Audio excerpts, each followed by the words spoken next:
हाँ तो दिखाइए पंडित जी, कैसी लड़कियों की तस्वीर लाए हैं आप मेरे प्रणव के लिए। इस बार तो ऐसा रिश्ता लेके आया हूं नयनतारा जी कि आप ना नहीं कह पाएंगी। ये देखिए। पंडित जी एक काली लड़की की तस्वीर दिखाते हैं जिसकी नयनतारा बेइज्जती करने लगती है। आय हाय पंडित जी, ये कैसी लड़की दिखा रहे हैं? आपने तो मेरे दांत खट्टे कर दिए। मतलब इतनी काली। खुद ही सोचिए, मेरा प्रणव खोए की बर्फी है और ये काला गुलाब जामुन। हाँ, जरा भी जोड़ी नहीं लगेगी। देखिए बहन जी, अब आपको भर भर कर दहेज भी चाहिए और बहू भी काली नहीं। तो दोनों बातें थोड़े ना होंगी। बाकी देख लीजिए, लड़की माँ बाप की इकलौती है। बिन मांगे इतना दहेज देंगे कि आप शायद रख नहीं पाएंगी। समझदारी इसी में है बहन जी कि आप काले रंग के चलते ये मालदार पार्टी छोड़िए मत। नयनतारा दहेज के लालच में हाँ बोल देती है। वो लालची किस्म की थी जो अपने बेटे के लिए पैसे वाला घर देख रही थी। अगले दिन लड़की देखने जाने के लिए तीनों तैयार हो गए। तभी प्रणव के घर पर एक गोरी लड़की का वीडियो कॉल आया। हाय शुगर लिप्स, आज तुम तो अपनी चार्वी को मॉर्निंग वाइफ देना ही भूल गई। और तुमने ये कुर्ता पजामा क्यों पहना है?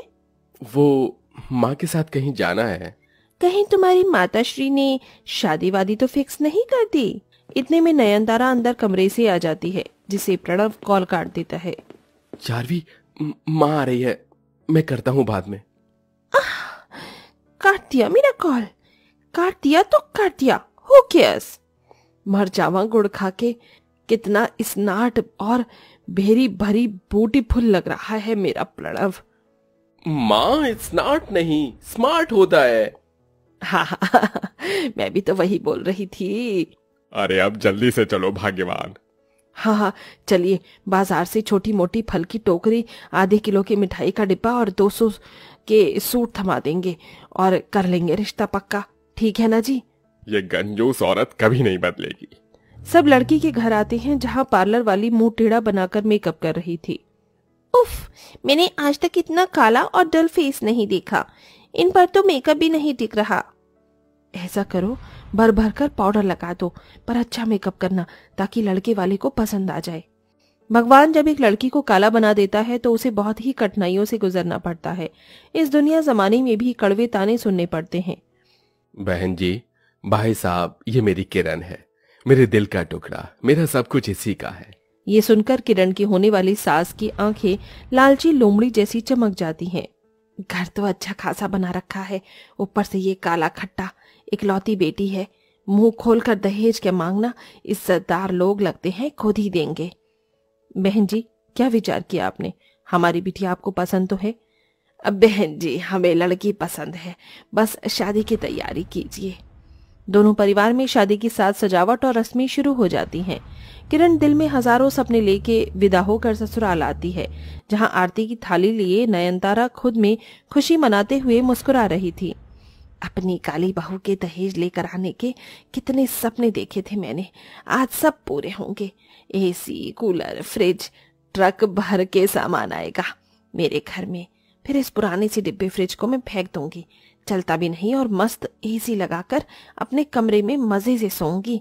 मेरे मन में तो लड्डू फूट रहे हैं। इतने में दूल्हा दुल्हन की गाड़ी आ जाती है और नयनतारा आरती उतारती है। आजा आजा मेरी सांवली सलोनी बहू, अंदर आ। वैसे बहू, तेरे दहेज के सामान का ट्रक भी साथ आया होगा ना? दिख नहीं रहा। माँ, इसके कंगले बाप ने कोई दहेज नहीं दिया। लेकिन आप लोगों ने तो दहेज नहीं मांगा था। क्योंकि मुझे लगा था कि बिन मांगे ही बहुत कुछ मिल जाएगा। हे भगवान, ये शादी करके तो मैं फंसी गई। सास सर पटक लेती है और पंडित को भी कोसने लग जाती है। अरे बेड़ा गरक हो तेरा पंडित, उस दिन तो बड़ी लंबी लंबी फेंक रहा था कि इतना दहेज देंगे। ये 4 स्टील के बर्तन और एक पेटी कपड़े के साथ हमारे गले डाल दिया इस काली कलूटन को। ससुराल की दहलीज पर से ही काली बहू को सास और पति का तिरस्कार मिलता है। काली बहू की आंख से बहते आंसुओं को देखकर ससुर सुरेंद्र उसे समझाते हैं। बहू दुल्हन तो तू इस घर की बन गई, लेकिन अपने सास और पति के दिल में एक जगह तुझे खुद बनानी होगी, और ये बड़ा कठिन है। दे पाएगी ये अग्नि परीक्षा? हाँ बाबूजी, मैं कर दूंगी हर परीक्षा। सहमी हुई सी किरण पति के कमरे में आती है।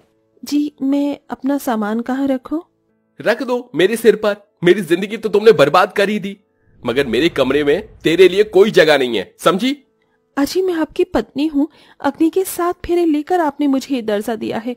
मेरा तो अपमान कर ही रहे हैं, कम से कम इस रिश्ते का तो मान रख लीजिए। इतने में सास कमरे में आ जाती है और इस बेचारी के बाल नोच कर सताती हुई बोली, क्यों रे कोयला खदान, क्यों मेरे बेटे का दिमाग खा रही है? आ, तेरी जगह मैं तुझे दिखाती हूँ। नयनतारा काली बहू को रसोई में पटक देती है। रात भर बेचारी काली बहू गर्मी में बेचैन होती रही। ऐसा कोई भी दिन किरण का नहीं बीतता जब उसे दहेज के लिए ताने नहीं मिलते। ओहो, इस गर्मी ने तो दुखी कर दिया है। अरे ओ काली कलूटन, शरबत मांगा था तुझसे, ला जल्दी। लाई माँ जी, ये लीजिए। एक घूंट पीते ही वो गर्मी दिखाने लग जाती है। हाय हाय, ये शरबत भी कितना गर्म है। सोचा था मेरी काली बहू दहेज में फ्रिज कूलर तो लाएगी, मगर मेरे तो कर्म फूट गए। ऐसी काली बहू ब्याह कर जाकर मर क्यों नहीं जाती चुल्लू भर पानी में डूबकर। टूटे दिल से किरण चली जाती है। इधर प्रणव रात दिन 4 वीक से हंस हंस कर चैटिंग करता रहता, जिससे नयनतारा दूसरी शादी की बात करती है। देख प्रणव, मैं तेरी खुशी चाहती हूँ बेटा। ये लड़की कितनी दूध जैसी गोरी है, तू इससे दूसरी शादी कर ले। लेकिन माँ, मैंने इसे मेरी पहली शादी के बारे में नहीं बताया। अरे कौन कह रहा है बताने को? इसके लिए तो तू गवारा है। इस काली बहू से तेरा तलाक करवा के मैं इसकी सौतन ले आऊंगी, और गर्मी का मौसम है तो मैं भी तो दहेज में कूलर फ्रिज मांगूंगी और मोटे मोटे गहने भी। दरवाजे से लगकर किरण सब सुन लेती है और सिसक सिसक कर रोने लगती है। तो क्या दहेज की कूलर फ्रिज और चंद गहनों के लिए माँ जी मेरी सौतन लाएंगी? क्या दहेज के आगे दिल के रिश्ते का कोई मोल नहीं?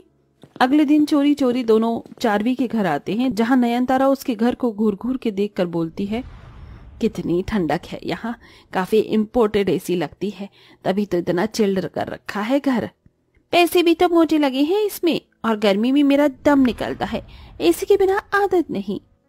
देखो बहू, तुम मुझे पसंद हो, बस दहेज में मेरे घर कूलर और डबल डोर का फ्रिज ले आना, और मोटे मोटे जेवर भी मेरे लिए। श्योर श्योर मम्मी जी, आपको मुंह मांगा दहेज मिलेगा, और ये रहे जेवर, देख लीजिए। अरे वाह, ये तो एकदम खरे सोने के हैं। अब तो बस चट मंगनी पट ब्याह करके मेरी बहू बनकर आ जाओ। माँ जी, ये शादी नहीं हो सकती। हो इस प्रणव, मैं इनकी पत्नी हूँ। किरण चारवी को सब कुछ बता देती है। इतने में पुलिस आकर दोनों को हथकड़ी डाल देती है। अरे इंस्पेक्टर, मुझे क्यों हथकड़ी डाल रहे हो? मैंने कौन सी चोरी डकैती थोड़ी ना की है। लेकिन दहेज प्रताड़ना तो किया है, उसके लिए आपको हम गिरफ्तार करते हैं। आप दोनों ने मुझे मजबूर कर दिया ऐसा करने पर। माँ जी, आप दोनों का दिल जीतने के लिए मैंने हर जतन किया, अपमान सहा, लेकिन आप दहेज के लिए मेरी सौतन लेने जा रही थी। हाँ मेरी जगह आपकी बेटी के साथ अगर यही होता तो कैसा लगता? ये सुनकर नयनतारा के दिलो दिमाग पर से लालच का पर्दा हट जाता है। बहू, मुझे माफ कर दे, मैंने तेरा दर्द देखा नहीं, दहेज के चक्कर में मैं लालची हो गई थी। अरे सबसे ज्यादा कसूरवार तो मैं हूँ, जिसने कभी तुम्हें इज्जत नहीं दी। माँ, आपको कूलर फ्रिज जो भी चाहिए मैं कमा कर ला दूंगा, लेकिन अब मुझे मेरी पत्नी चाहिए। चारवी, मुझे माफ कर देना, मैंने तुम्हें भी धोखे में रखा। इट्स ओके प्रणव, किरण तुम्हारे लिए बेस्ट लाइफ पार्टनर है, उसकी जैसी तो मैं भी नहीं हूँ। मैं तुम्हारी सौतन नहीं बनूंगी किरण। सबका पछतावा देखकर किरण का दिल पिघल जाता है। वो कंप्लेंट वापस ले लेती है, जिसके बाद सारा बैर मन से निकालकर प्रणव उसे अपना लेता है और नयनतारा भी दहेज की बुरी लालच छोड़ देती है।